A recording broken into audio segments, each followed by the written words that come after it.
আসসালামু আলাইকুম। আশা করি সবাই ভালো আছেন। তো আমি গত ভিডিওতে কমপ্লেক্সের কাজ, আরএম সেকশনের কাজ, বিভিন্ন বিষয় নিয়ে আলোচনা করেছি। তো আজকে আমি যে বিষয় নিয়ে আলোচনা করতে এসেছি সেটা হচ্ছে যে কমপ্লায়েন্সে আরও কিছু কাজ সম্পর্কে বা কমপ্লায়েন্সে কী ধরনের অডিটগুলি ফেস করতে হয়। তার আগে দর্শক, আমি যদি আপনাদেরকে দেখাতে চাই যে এই মুহূর্তে আমি আছি একটা আইএলও বেটার ওয়ার্কের সেশনে। তো এখানে আমার কাজ কি, এখানে আমি কেন এসেছি বা কেন আমার পিছনে তারা ইনভেস্ট করতেছে, এখানে আমি 3 দিনের জন্য এসেছি আর কি। সো 3 দিনে তারা আমার পিছনে আমার একটা আইডিয়া হিউজ একটা ইনভেস্টমেন্ট করতে যাচ্ছে।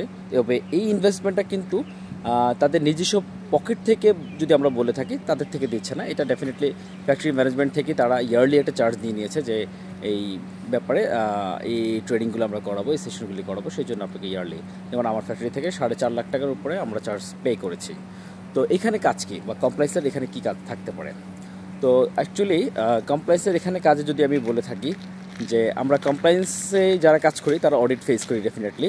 সেখানে কী টাইপের অডিট আছে চলুন আমরা একটু জেনে নিই কী টাইপের অডিট আছে।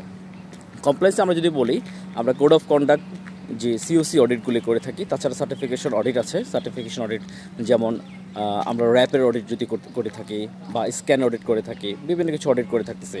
তো এটাকে সোশ্যাল, আমরা যদি বলি যে 5টা ভাগে ভাগ করতে পারি। একটা হচ্ছে সোশ্যাল কমপ্লায়েন্স, সিকিউরিটি কমপ্লায়েন্স বা সিটিপ্যাট কমপ্লায়েন্স আমরা যদি বলি। তারপরে আছে টেকনিক্যাল কমপ্লায়েন্স বা quality management system, trade compliance. আর আরেকটা যদি বলে থাকি সেটা আমাদের জায়গাটা খুবই কম লাগে, ব্র্যান্ড প্রোটেকশন কমপ্লায়েন্স। ব্র্যান্ড প্রোটেকশনটা সবার থাকে না, কিছু কিছু ব্র্যান্ড স্পেসিফিকভাবে ব্র্যান্ড প্রোটেকশনটা চেয়ে থাকে। তো সোশ্যাল কমপ্লায়েন্সের পার্টটা অনেক বিশাল একটা পার্ট। তো এই সোশ্যাল কমপ্লায়েন্সে আমরা অনেকগুলি ব্র্যান্ডের সাথে কাজ করে থাকি, তাদের বেশ কিছু সিওসি রিকোয়ারমেন্ট থেকে থাকে। তারই একটা রিকোয়ারমেন্ট হচ্ছে যে আমরা বেটার ওয়ার্ক, যেটা আইএলও ইন্টারন্যাশনাল লেবার অর্গানাইজেশনে আমরা অনবোর্ড থাকতে হবে। এটা বিভিন্ন কাস্টমারের রিকোয়ারমেন্ট থাকে। ইপিজেড ফ্যাক্টরিগুলির মধ্যে এই রিকোয়ারমেন্টগুলি সাধারণত থাকে না। ইপিজেডের বাইরে ফ্যাক্টরিগুলিকে আমি বলতে পারি যে 90% ফ্যাক্টরি অলরেডি বেটার ওয়ার্কের সাথে চলে আসছে, আর বাকি 10% তারাও ধাপে ধাপে চলে আসবে। এবং অনেক ফ্যাক্টরি বেটার ওয়ার্কে অনবোর্ড করতে চাচ্ছে, কিন্তু বেটার ওয়ার্কের ফ্যাক্টরির সংখ্যা এতই বেড়ে গিয়েছে যে তাদের অনবোর্ড করতে সময় লাগছে।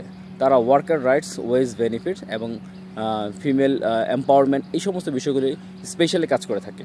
আজকে আমি এসেছি সেক্সুয়াল হ্যারাসমেন্ট, অ্যাবিউজ, এই ধরনের বেশ কিছু টপিকস আছে, যে টপিকস উপর ট্রেনিং করার জন্য। তো নতুন কোনো ভিডিও, নতুন কোনো বিষয়, নতুন কোনো আলোচনা থাকবে। ধন্যবাদ। আল্লাহ হাফেজ। আসসালামু আলাইকুম।